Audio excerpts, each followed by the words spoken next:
Olá, seja bem-vindo ao nosso curso de crescimento. Eu sou o pastor Vinícius Jordão, pastor da Igreja Presbiteriana do Petrópolis, e essa é a nossa quarta aula, onde nós vamos falar sobre um tema fundamental da fé cristã: a criação e a queda do homem. Esse é um curso que nós estamos oferecendo para que todos nós possamos compreender, pelo menos nos seus aspectos introdutórios, as bases ou os fundamentos, aquilo que é de mais essencial na fé cristã. Então hoje nós vamos falar sobre a criação e a queda do homem e vamos lá, vamos caminhar nisso aí. O nosso tema hoje é criação e eu quero começar falando sobre isso. A primeira coisa que eu gostaria de falar para você é o porquê da narrativa da criação e como isso é absolutamente fundamental. Alguém que se diz ter a fé cristã e não é criacionista, ou seja, não acredita num Deus que criou tudo a partir do nada, esse alguém tem sérios problemas para ter base à sua fé. Então, a primeira coisa que você e eu precisamos saber é o seguinte: por que ou quando Deus, qual o propósito de Deus em ter essa narrativa ali em Gênesis 1? Esse texto foi registrado e propagado por Moisés, justamente quando o povo estava peregrinando pelo deserto rumo à terra prometida. Então deixa eu voltar aqui um pouquinho para você entender essa ideia. O povo de Israel, em determinado momento da história, ficou escravo no Egito por 400 anos. Durante esse período, obviamente, eles foram encharcados da cultura, da filosofia, da religiosidade egípcia. E certamente eles sofreram interferências na maneira de ver o mundo, na maneira de entender, e etc, etc, etc. E quando então quando Deus liberta o povo do Egito em direção à terra prometida, Moisés, obviamente inspirado por Deus, propaga essa mensagem, relembra essa mensagem que já fazia parte da cultura judaica para aquele povo, para que eles possam compreender quem é o seu Deus. Eles tinham aprendido sobre vários deuses e deuses que tinham criado coisas diferentes, porque a ideia da criação a partir do panteão egípcio é diferente do que a narrativa bíblica traz. O que a narrativa bíblica traz? A narrativa bíblica traz um Deus, um único e verdadeiro Deus, que já existia, que é eternamente existente, que criou tudo a partir do nada. Lembra quando a gente falou na nossa última aula sobre quem esse Deus é, ou em aulas anteriores sobre quem esse Deus é? Sobre as características, os atributos, as perfeições que ele tem? Então, é justamente esse Deus único e verdadeiro que criou tudo a partir do nada. A narrativa de Gênesis, então, como você pode ver nesse slide, vai trazendo essa ordem ou essa lógica criativa. Olha aí como está dividida em cores: luz e trevas, sol e lua, céu e mar, aves e peixe, terra e animais terrestres. Então Deus criou tudo, todos os fundamentos a partir do nada. E segundo o relato bíblico, em 6 dias. Existe uma discussão se esses dias também podem significar eras. Mas isso não é importante, meu irmão. Aqui o que está em jogo aqui, a mensagem principal aqui, não é exatamente o tempo que Deus criou todas as coisas, mas é o fato de que Deus criou todas as coisas. Às vezes eu vejo cristãos discutindo isso de maneira profunda, perdendo suor, gás, sobre foram eras, foram dias, foram não sei o quê. Meu irmão, o problema não é esse. Eu pessoalmente acredito que foram dias, literalmente dias. Mas a questão não é essa. A questão é que Deus criou tudo a partir do nada. Esse é o propósito aqui desse texto. Esse é o propósito de Gênesis 1. Essa é a primeira apresentação de Deus para o seu povo. E não só isso, a narrativa também, como você pode olhar aí mais uma vez no slide, mostra que o homem é a coroa da criação, como está registrado lá em Gênesis 1, 26 e 28. Nós já vimos aqui o que significa ser a imagem e semelhança de Deus. É a capacidade intelectual, a capacidade emocional, a capacidade criativa e a responsabilidade de cuidar da criação. Então Deus fez uma aliança com o homem. Aliás, ele fez uma aliança com a criação e o homem é a representação dessa aliança. O que aconteceu? Como que Deus fez isso? Se você for para a narrativa de Gênesis, você vai ver que Deus pegou Adão e Eva, colocou lá no jardim do Éden e disse a eles: olha, vocês podem desfrutar disso aqui, é para cuidar de tudo isso aqui, é para vocês trabalharem e zelarem, cuidarem dessa terra. Agora tem uma regrinha. A regrinha é a seguinte: você não pode comer da árvore do conhecimento do bem e do mal. Então, se vocês comerem dessa árvore, vocês vão quebrar a aliança e a morte virá sobre vocês. Então, existe esse aspecto representativo. Por isso o homem é a coroa da criação. Ele é o único, a única coisa criada à imagem e semelhança de Deus e que tem os atributos e as perfeições de Deus, ou pelo menos alguns deles. Então, por isso o homem é tão especial diante da criação. Eu sei, você conhece alguns homens e algumas mulheres que não são tão especiais assim, não são tão boas assim, mas não se preocupe, nós vamos ver daqui a pouquinho porque isso acontece. Voltando à formação do homem. Existe uma discussão aí entre tricotomia e dicotomia. Olha aí para esse slide. Quem acredita na tricotomia, acredita que o homem é formado por corpo, alma e espírito. É importante você entender que essa ideia, que esse pensamento de corpo, alma e espírito tem a sua origem não na Bíblia, mas na filosofia grega. São os gregos, ou os filósofos gregos, que dividiram o homem em três partes: corpo, matéria, sarx, carne; alma, psique da vida animal, é o instinto de vida; e espírito, o elemento humano racional. Então é a capacidade intelectual. Então isso que poderia nos ligar a Deus.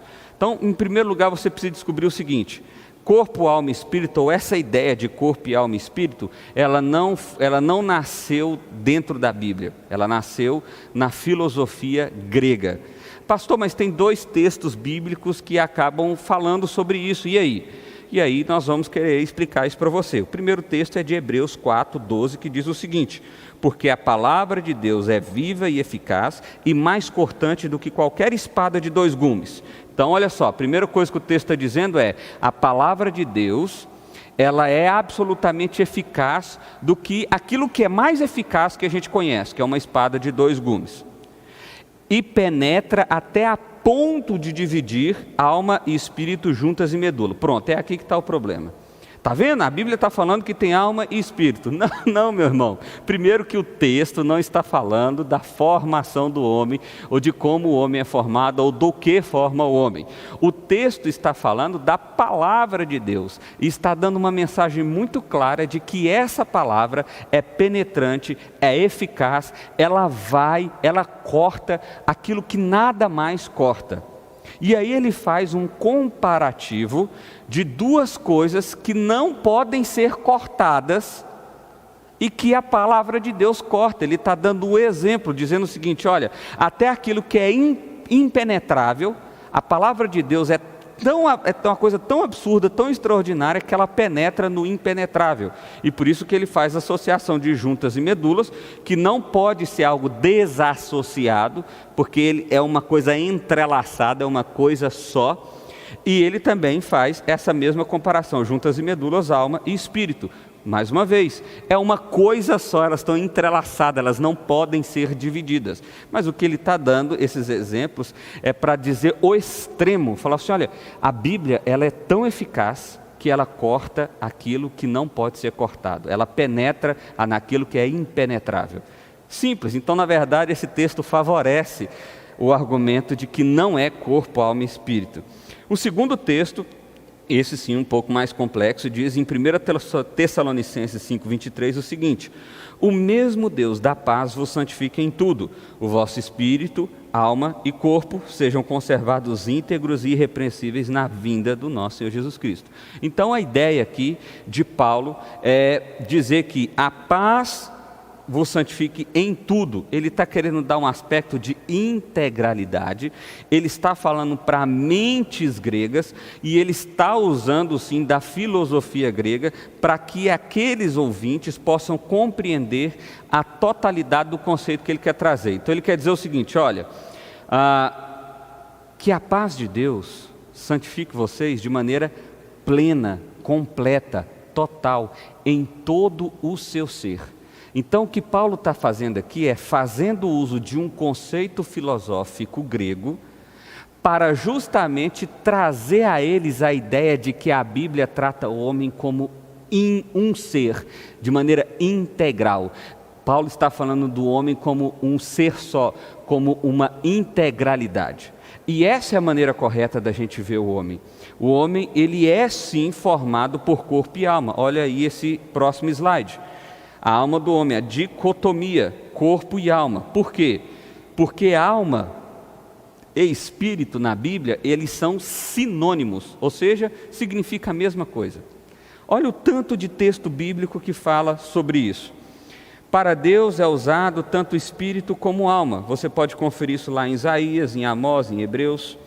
Para os animais é usado tanto espírito como alma. Está lá em Eclesiastes, em Apocalipse. Os mortos são chamados de alma, em Apocalipse 6 e 20. Os exercícios espirituais atribuídos à alma, Marcos, Lucas, Hebreus, Tiago. A Bíblia trata o homem de forma dual, isso está em Mateus e em Eclesiastes. Eu não vou ler todos esses textos, porque senão ficaríamos aqui muito tempo e você não teria paciência de ver esse vídeo. Mas está aí projetado, você pode dar um print, pode tirar uma foto para você ir conferindo tudo depois. Mas o fato é o seguinte: a filosofia grega disse: o homem é formado de corpo, alma e espírito. A Bíblia sempre encarou o homem formado de corpo e alma. Mas o homem, biblicamente falando, ele é uma coisa só. Corpo e alma não podem ser divididos. E talvez esse seja um grande problema que nós vivemos hoje. As pessoas acham que pode ter uma espiritualidade, ou seja, isso faz parte da alma, isso faz parte da adoração, eu adoro e etc e tal, e eu posso ter um corpo, e aí é a minha vida prática, cotidiana. Então, divide o homem em duas partes, vida religiosa e vida pessoal. Isso é uma dicotomia. Meu irmão, isso não é novo, isso já tinha lá na época de Jesus, isso chamava gnosticismo. Influenciado, mais uma vez, pela cultura grega, pessoas estavam fazendo essa divisão entre alma, espírito, coisas que elevavam o nosso sentimento e o nosso coração a Deus ou à divindade, e o corpo, que pode fazer o pecado, pode fazer o que quiser. Não, deixa eu deixar uma coisa clara para você aqui. Apesar da Bíblia ver o homem como formação de corpo e alma, a Bíblia sempre fala do homem como um ser integral. Ele é um só, corpo e alma. Corpo e alma. Pronto. É isso que forma o homem. Não dá para desassociar essas duas coisas, tá bom? Então, tá aí a explicação, tricotomia, dicotomia. Agora a gente entra no assunto mais legal. Olha só esse próximo slide. O pecado. O que é o pecado? A palavra grega aí, você está vendo um escrito diferente, isso é grego, significa amartia, significa errar o alvo. E o que é o pecado? É a transgressão da lei de Deus e é a rebeldia contra Deus. Meu irmão, isso aqui é fundamental. O pecado é a transgressão da lei de Deus e a rebeldia contra Deus. O pecado é isso. Por que eu estou dando ênfase assim? Tá bom, pastor, já entendi. É porque tem gente que trata o pecado a partir de conceitos sociais, ou culturais, ou temporais. Deixa eu dar um exemplo para você. O que é pecado? Eu estou hoje na cidade de Séries, no ano de 2020. Então, o que é pecado hoje aqui na cidade de Séries, no estado de Goiás, também é pecado lá na Alemanha.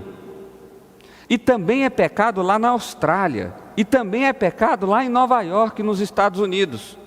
E o que não é pecado lá, não é pecado aqui, não é pecado na Alemanha e não é pecado na Austrália. O problema é que muitas vezes tem aquele ditado, né? A voz do povo é a voz de Deus. Há consenso sobre algo como errado, ou às vezes até como certo, e a gente coloca isso, o peso, como se Deus estivesse aprovando isso. Não, por isso que eu e você precisamos conhecer a palavra de Deus. A palavra de Deus é a revelação de Deus. A palavra de Deus é a verdade de Deus. Deus fala única e exclusivamente por meio da sua palavra. É assim que ele se revela.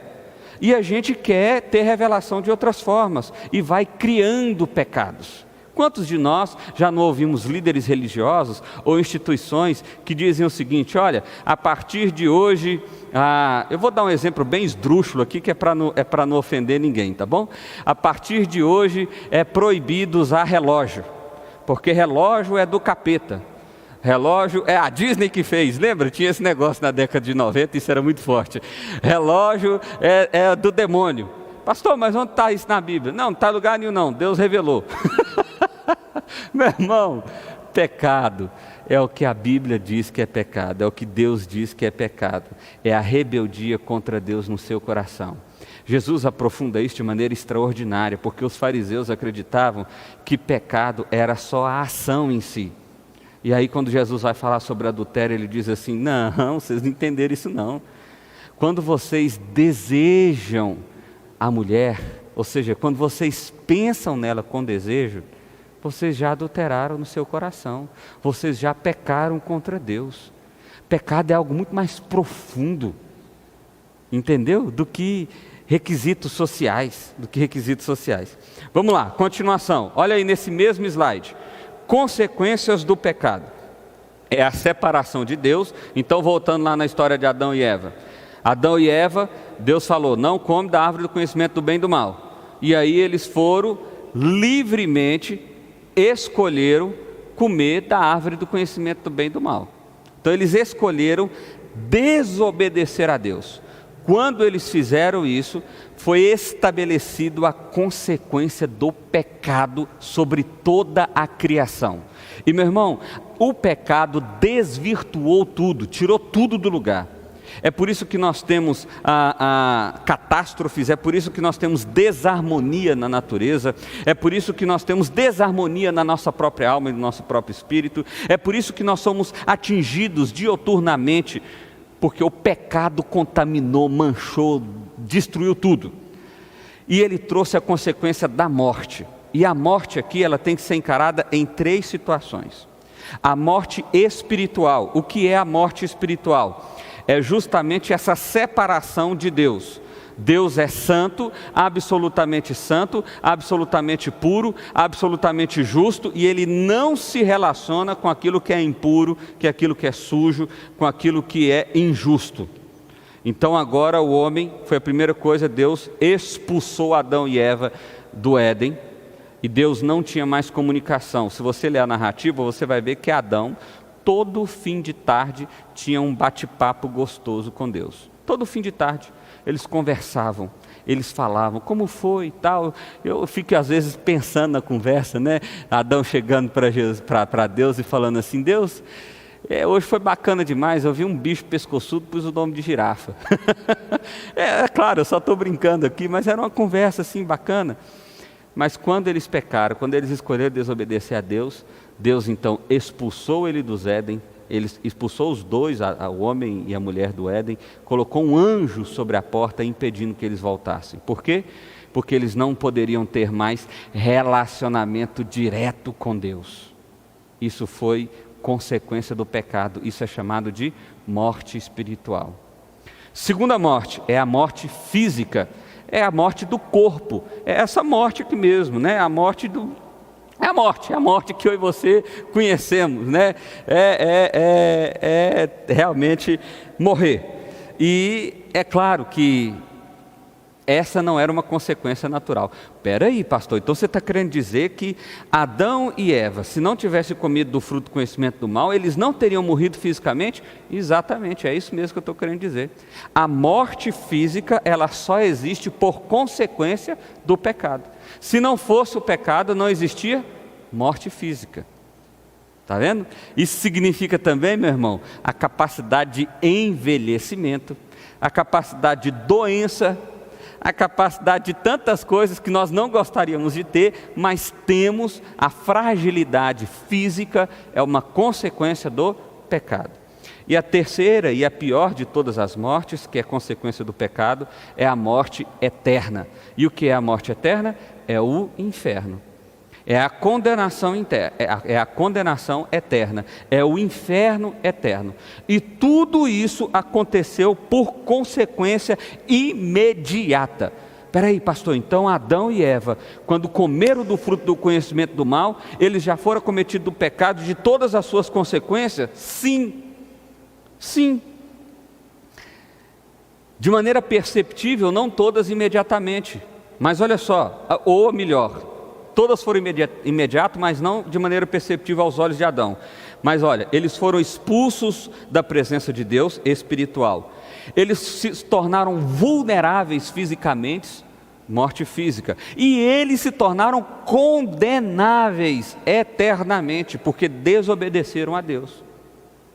Desobedeceram a Deus. E nós vamos entender isso melhor a partir do momento que a gente for caminhando aqui. Mas eu quero deixar claro para você isso aqui: pecado é a transgressão da lei de Deus, é a rebeldia contra Deus. Por isso é tão importante você conhecer a palavra de Deus. Pastor, mas a Bíblia não fala sobre tudo que é pecado, listado direitinho. Não fala, realmente ela não fala. Mas ela preenche de princípios norteadores, de forma que a gente consegue conduzir a vida debaixo da vontade de Deus, então em obediência, ou podemos conduzir a vida em desobediência, fora da vontade de Deus. E a Bíblia dá princípios o suficientes para que qualquer ser humano possa fazer isso. E a consequência do pecado, então, é a separação de Deus, é a morte espiritual, física e eterna. Então, continuando aí, olha só esse quadrozinho aí que legal. Deus, uma aliança quebrada e a criação. O homem quebrou a aliança com Deus, e por causa disso, toda a criação foi amaldiçoada pelo pecado. Toda a criação foi amaldiçoada pelo pecado. E aí agora a gente tem uma criação que está morrendo, uma criação que está em desarmonia, desajustada, e uma criação que geme, como diz a Bíblia, por causa do pecado. Continuando, então olha só, qual que é a condição humana hoje então? Pastor, então tudo bem, então deixa eu ver se eu entendi. Adão foi criado de maneira perfeita, justa, pura, boa, a imagem e semelhança de Deus, como nós já vimos, e aí ele escolheu deliberadamente desobedecer a Deus. É isso? É isso. E aí, por consequência da escolha de Adão, então o pecado veio e contaminou tudo e todos. É isso? É isso. Então qual que é a nossa condição hoje? É isso que eu quero te apresentar nesse slide aqui, olha só. Adão quebrou a aliança que Deus estabeleceu. Por causa disso, perdeu a perfeição dada por Deus. Olha só que interessante, Adão era perfeito, ele era perfeitamente bom, mas agora, por causa do pecado, ele perdeu essa perfeição, ele perdeu essa condição, ele foi amaldiçoado, e por causa disso o seu coração agora é inclinado para o mal. Por causa disso ele se tornou escravo da sua própria escolha, escravo do pecado. E o pecado é a manifestação justamente do mal. E esse nosso coração agora está encharcado desse mal, chamado pecado.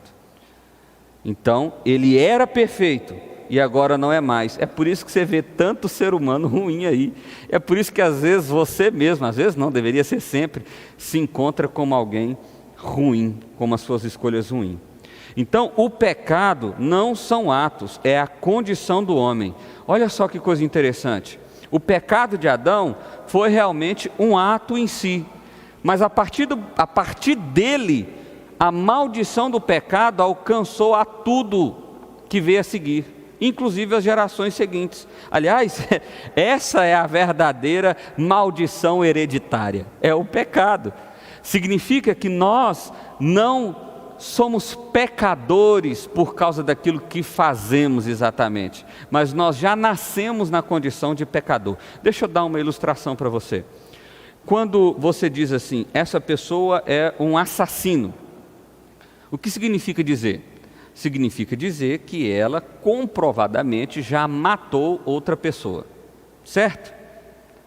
quando nós estamos dizendo que o homem é pecador, nós estamos dizendo que essa já é a condição dele. É assim que ele nasce. Então, antes de Atos, é a nossa condição. Pastor, então uma criança é pecadora? Mas só você ser pai para descobrir isso, meu irmão.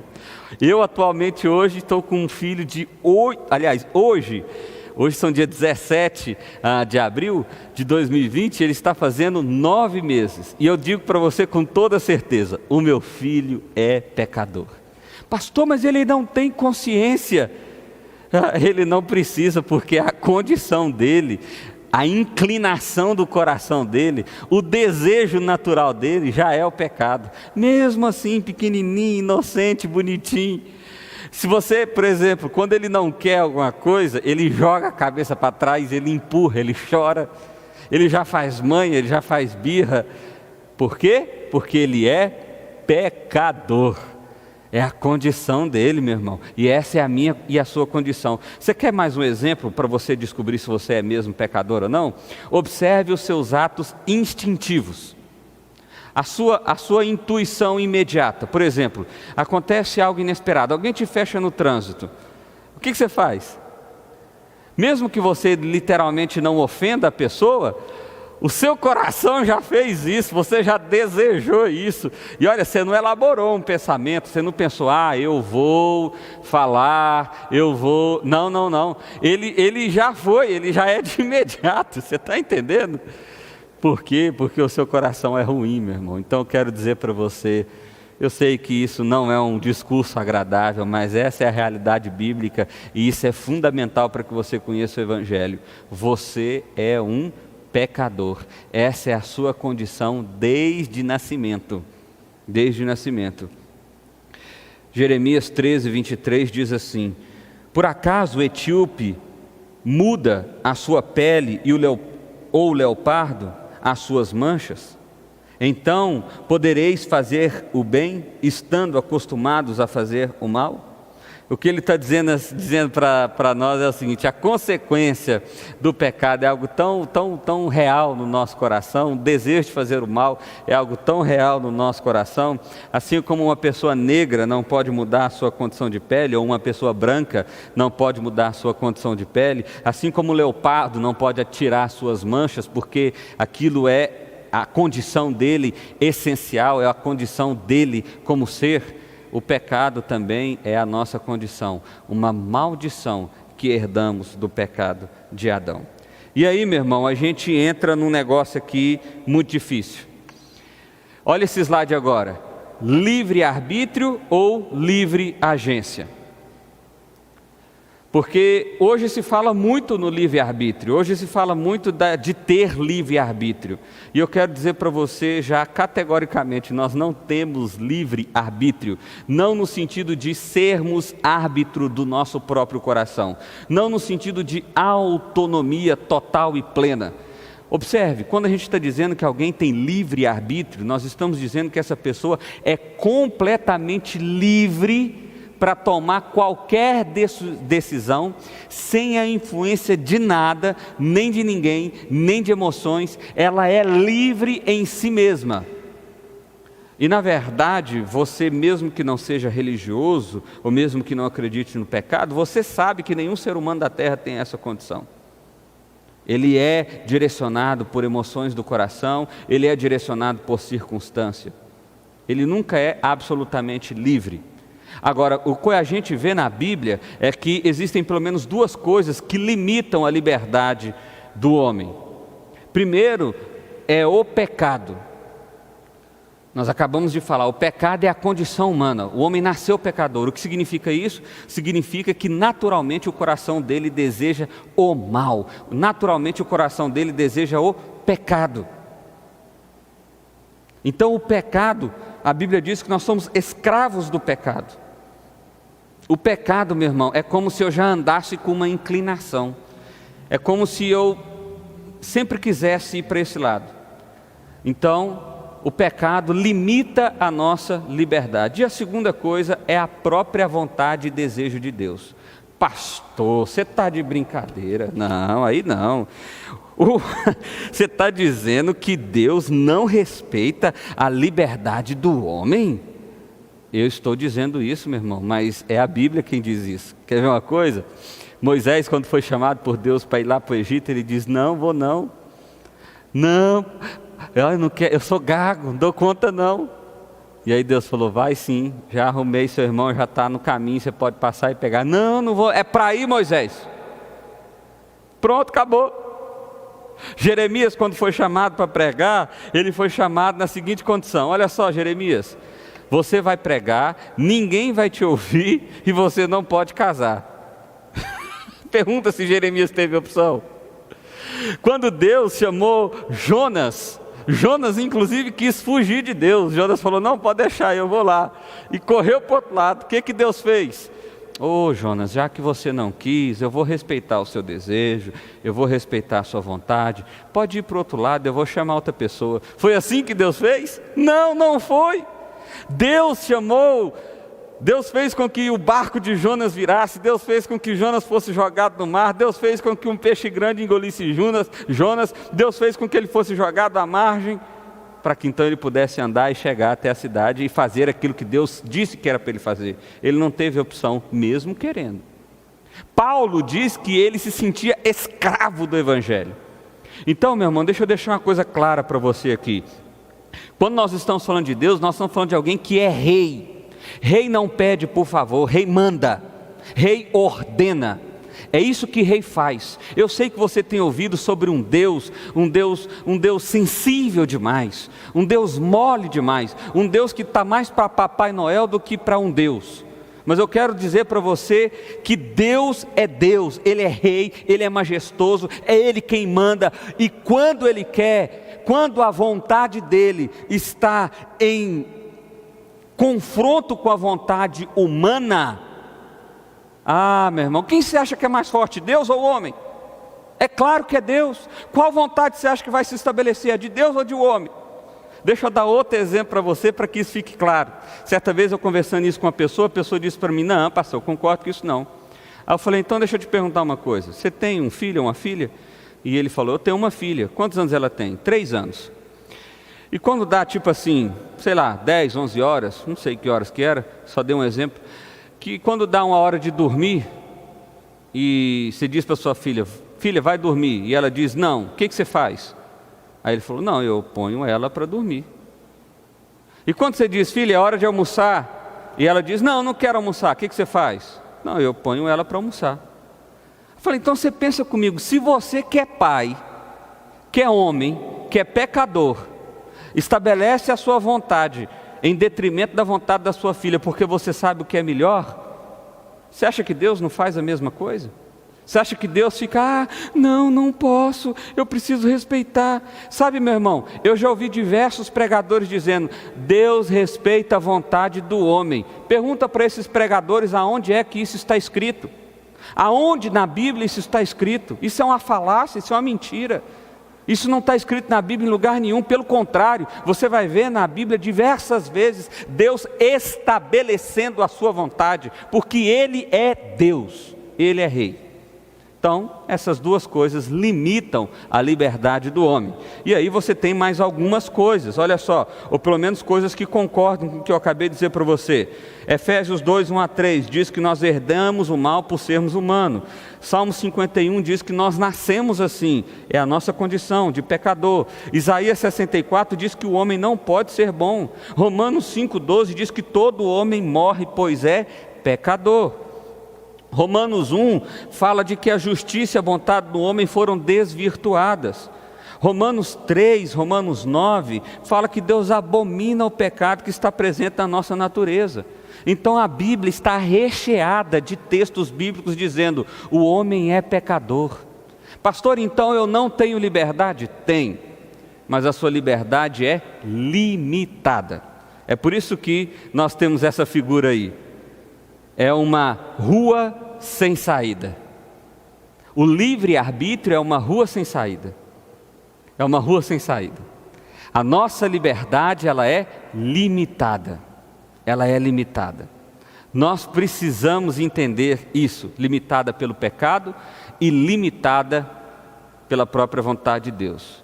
Pastor, então que tipo de liberdade que eu tenho? Meu irmão, de maneira geral, você é livre. Quero dizer, quer ver? Olha só como o homem é doido. As pessoas dizem assim: pastor, eu queria saber se a pessoa que eu quero casar é mesmo de Deus ou não. Uma vez um jovem me perguntou: pastor, eu estou querendo namorar a menina, eu queria saber se é de Deus ou não. Eu falei: é simples, é fácil, você perguntou para a pessoa certa. Chega para ela e pergunta o seguinte: fulana, você quer namorar comigo? Se for de Deus, ela responde sim, se não for, não é. Meu irmão, olha como isso é paradoxal, como isso é louco. Ao mesmo tempo que a gente quer dizer assim, não, somos totalmente livres e independentes de Deus, a gente quer que Deus diga tudo que nós devemos fazer. Então deixa eu deixar uma coisa clara para você. Você não é livre em tudo porque o seu coração já te conduz para o mal, o seu coração já te conduz para o pecado, e é por isso que você precisa de Deus. Você não é livre em tudo, porque se Deus deixasse você fazer tudo que você quisesse, a vontade dele ia para bolhufas, mas não, ele estabelece a vontade dele, porque ele tem um plano, ele tem um propósito, a história já foi escrita por ele, então ele vai estabelecer aquilo que ele planejou, e nós vamos nos encaixar nessa história. Mas saiba de uma coisa, você é livre para escolher onde você vai morar, livre para escolher onde você vai sentar, livre para escolher o que você vai estudar. Livre, existe liberdade. Só que essa liberdade, ela é limitada. E na teologia reformada nós chamamos isso de livre agência. É a liberdade de agir. Simples assim. Eu não tenho liberdade plena, total, absoluta, que é o chamado livre-arbítrio. Mas eu tenho a livre agência. É uma liberdade limitada, mas ela é uma liberdade. Isso também significa na nossa salvação. Olha só, o homem pode escolher a Deus? Não, não pode. Por que não pode? Porque o homem, por si mesmo, deseja o mal. O homem por si mesmo é contra Deus. Então ele está contaminado, ele está desvirtuado, totalmente preenchido pelo pecado. Só que existe no nosso país e no mundo inteiro uma teologia diferente. Então o que eu estou apresentando para vocês aqui é o que é chamado de teologia reformada. E lá na época da Reforma Protestante, houve um homem chamado Jacó Arminius, que defendia a ideia de que o homem não tinha sido contaminado totalmente pelo pecado, e de que então esse homem poderia ter uma certa liberdade, ou a liberdade de se salvar. Só que Jacó Arminius morreu, e ele não desenvolveu totalmente essa ideia, e surgiu um grupo chamado de Remonstrance, que eram alunos de Jacó Arminius, e esse pessoal desenvolveu a tese dele. Eu nem sei se Armínio concordaria exatamente como eles fizeram, mas eles desenvolveram 5 pontos, que são os chamados 5 pontos arminianos. Isso deu uma grande discussão na época, e os 5 pontos são esses aqui. Olha só esse slide. O homem nunca é de tal modo corrompido pelo pecado que não possa crer salvificamente no Evangelho, uma vez que esse lhe seja apresentado. Segundo ponto, o homem nunca é de tal modo controlado por Deus que não possa rejeitá-lo. Terceiro ponto, a eleição divina daqueles que são salvos alicerça-se sobre o fato da previsão divina de que eles haverão de crer por sua própria deliberação. Quarto ponto, a morte de Cristo não garantiu a salvação para ninguém, pois não garantiu o dom da fé para ninguém, e nem mesmo existe tal dom. O que ela fez foi criar a possibilidade de salvação para todo aquele que crê. Quinto ponto, depende inteiramente dos crentes manter-se em um estado de graça, conservando a sua fé. Aqueles que falham nesse ponto desviam-se e se perdem. Esses são 5 pontos arminianos. Em geral, igrejas pentecostais e neopentecostais adotam essa teologia como a sua teologia de salvação, a chamada soteriologia. Então, o que aconteceu? Naquela época da Reforma Protestante, quando o Remonstrance, ou esse grupo, elaborou esses pontos, houve um sínodo chamado Sínodo de Dort para discutir. Eles reuniram então os teólogos, os maiores teólogos da época, reuniram esse grupo e falaram assim: vamos analisar se o que eles estão dizendo é fato bíblico ou não é fato bíblico. E aí, meu irmão, nós chegamos ao que é chamado teologia reformada, ou 5 pontos calvinistas, né? Mas olha só, antes eu quero ler essa frase para você que está aí em laranja, olha só. Dessa maneira, o arminianismo faz a salvação do indivíduo depender, em última análise, do próprio homem, pois a fé salvadora é encarada do princípio ao fim como obra do homem, pertencente ao homem e nunca de Deus. E aí vem esse próximo slide chamado tulipa, ou tulipe, que é um acróstico em inglês sobre os 5 pontos calvinistas. Como eu estava dizendo, houve o sínodo de Dort, e eles então disseram para esse grupo chamado arminiano: olha, vocês estão completamente equivocados, vocês fizeram a leitura errada, vocês não entenderam o que a Bíblia e o que o Evangelho diz. Então, deixa eu dizer para vocês, vamos responder esses 5 pontos de vocês com outros 5 pontos. Então, se os arminianos dizem que o homem não é totalmente depravado, os reformados, ou os calvinistas, ou o pessoal do sínodo de Dort disse o seguinte: não, ele é totalmente depravado. Você pode ver que o homem sempre escolhe o mal. Se os arminianos dizem que a eleição de Deus é condicionada ao fato dele já saber o futuro, os calvinistas disseram: não, ela é totalmente incondicional, porque isso é que é amor. Se eles disseram que Deus não salvou ninguém na cruz, porque ele só na verdade abriu uma porta de salvação, os calvinistas disseram: não, Jesus salvou na cruz, ele só não salvou todo mundo. Se eles disseram que o homem pode rejeitar a graça divina, os calvinistas disseram: não, de forma nenhuma, a graça é irresistível, ela é da parte de Deus, não tem como o homem resistir. E se os arminianos disseram: olha, a perseverança é cada um por si e Deus para todos, ou seja, cada um que se vire, se você não conseguir perseverar, você vai para o inferno. Os calvinistas disseram: de forma nenhuma, aqueles que foram salvos, amados por Deus, Deus os persevera junto com eles através do seu Espírito Santo. Então Deus os sustenta na sua salvação. Nas nossas próximas aulas nós vamos destrinchar cada um desses pontos. Cada um desses pontos. Aliás, hoje especialmente nós falamos sobre isso, a total depravação do homem, ou seja, o fato de que o homem é totalmente pecador. Isso espero que tenha ficado claro na sua mente, e o porquê do homem ser pecador tenha ficado claro na sua mente. Conclusão: o homem se afastou de Deus por causa do pecado. O homem nasce pecador. O homem está morto em delitos e pecados, é o que a Bíblia diz. O homem age somente em maldade, pois não pode escolher entre o bem e o mal. Se ele tiver que escolher, ele faz o mal. Pastor, eu não concordo com isso. Meu irmão, olha para o seu coração. Olha para você. Faça o seguinte: só de hoje para amanhã, não precisa ser muito prazo não, de hoje para amanhã, faça a seguinte escolha: eu não vou praticar mal nenhum, eu não vou pecar contra ninguém, e eu aposto que amanhã, daqui 24 horas, você vai descobrir que você é totalmente pecador e que você não pode fazer esse tipo de escolha. Em último lugar, a conclusão nossa: Deus age sozinho e de forma soberana para salvar o homem. Ou seja, a salvação não é um ato de participação de um homem em Deus, não. A salvação é um ato de Deus em direção ao homem, porque o homem não pode escolher a Deus. Esse é um conceito já defendido desde Agostinho, aliás, defendido desde os apóstolos, como nós vamos ver de maneira mais detalhada mais para frente.